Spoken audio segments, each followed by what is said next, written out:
नमस्कार, पाटील्स किचनमध्ये आपल्या सर्वांचं स्वागत आहे। आज आपण रव्याचे गुलाबजाम कसे बनवायचे हे शिकणार आहोत। त्यासाठी आपण 1 वाटी रवा, 2 वाटी दूध, 1.5 वाटी साखर, 1 चमचा तूप आणि वेलची जायफळ पूड घेतलेली आहे। त्याचप्रमाणे साखरेच्या प्रमाणानुसार आपण 1.5 वाटी पाणी घेणार आहोत पाक बनवण्यासाठी। इथे आपण गॅसवर पातेले ठेवलेले आहे, त्यामध्ये आपण हे 1.5 वाटी मोजून घेतलेलं पाणी टाकणार आहोत।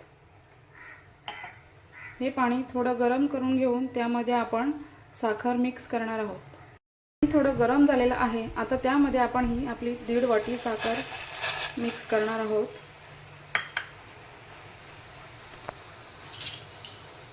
साखर विरघळेपर्यंत तिला आपण ढवळत राहायचं।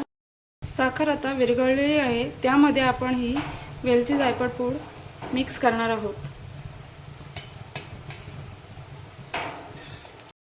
गुलाबजाम बनवण्यासाठी आपला पाक आता तयार झालेला आहे, थोडा चिकट झालेला आहे।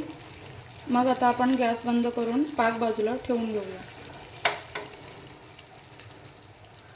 इथे आपण गॅसवर एक पॅन ठेवलेला आहे, त्यामध्ये आपण आता 1 चम्मच तूप टाकून घेऊया। पातळ करून घेऊ तुपाला आणि त्यामध्ये आपण घेतलेला 1 वाटी रवा टाकून घेऊया। यासाठी रवा आपण बारीक घेतलेला आहे, त्याने रव्याचे गुलाबजाम खूप छान होतात। मग गुलाबजाम बनवण्यासाठी जास्तीत जास्त बारीक रवाच वापरात घ्यावा। आता आपण या रव्याला थोडं मिक्स करून घेऊया। रवा एकदम लाल होईपर्यंत आपल्याला मिक्स करायचा नाहीये, थोडंसं 2 मिनिट त्याला आपण फक्त हलवून घेऊया, थोडा गरम करून घेऊया।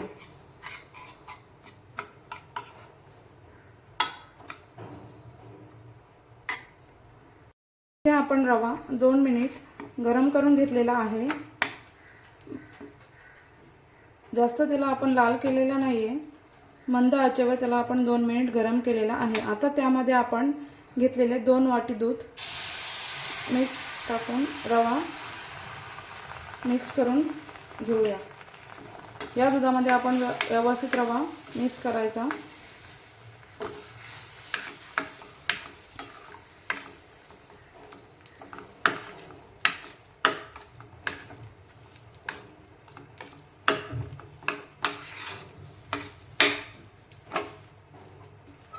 दुधामध्ये रवा एकदम चांगल्या प्रकारे शिजवून घ्यायचा।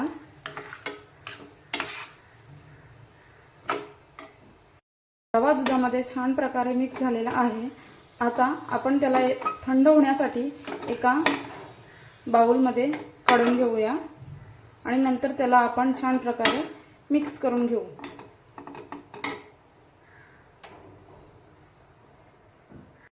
रवा इथे आपण बाउलमध्ये काढून घेतलेला आहे। आता आपण त्याला 5 मिनिट थंड होऊन देऊ आणि मग त्याला छान प्रकारे हाताने मळून घेऊ। रवा इथे आता आपला थंड झालेला आहे, त्याला आपण हाताने मॅश करून घेणार आहोत। 5 मिनिट आपण त्याला चांगल्या प्रकारे मॅश करणार आहोत। रवा इथे आता आपण छान प्रकारे मॅश करून मळून घेतलेला आहे। आता आपण याचे छोटे छोटे गोळे बनवून घेऊया।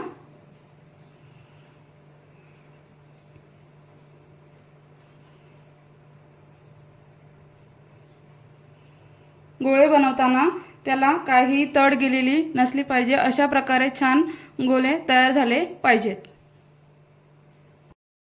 इथे आपले गुलाबजामचे छोटे छोटे गोळे तयार झालेले आहेत, तर आता आपण त्याला तळून घेऊया।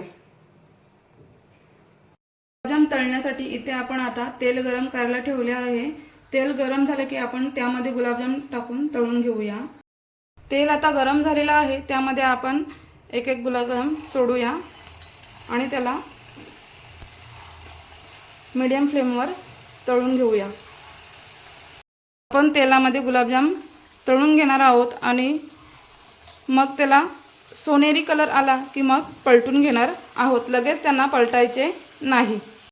इथे आपले गुलाबजाम आता सोनेरी कलरमध्ये झालेले आहेत। आता त्यांना आपण थोडा ब्राऊन कलर येईपर्यंत तळून घेऊया। आता आपले गुलाबजाम ब्राऊन कलरमध्ये तयार झालेले आहेत. आपण त्यांना काढून घेऊया.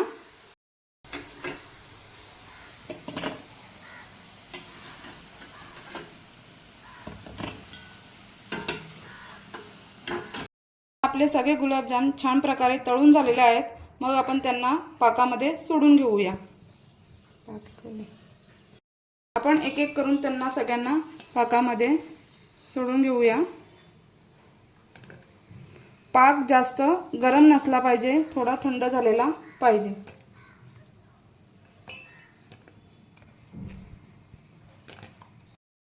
आपले सगळे गुलाबजाम पाकामध्ये टाकून झालेले आहेत. आपण आता त्यांना 4 तास या पाकामध्ये भिजवून ठेवूया, म्हणजे ते छान प्रकारे भिजल्यानंतर सॉफ्ट होतील. 4 तासानंतर आता आपले गुलाबजाम तयार झालेले आहेत. आपण त्यांना बघूया कसे झालेले आहेत ते. हे बघा, एकदम सॉफ्ट असे गुलाबजाम तयार झालेले आहेत. जर तुम्हाला आपली रेसिपी आवडली असल्यास आपल्या चॅनलला लाईक करा, शेअर करा आणि जास्तीत जास्त सबस्क्राईब करा. थँक्यू.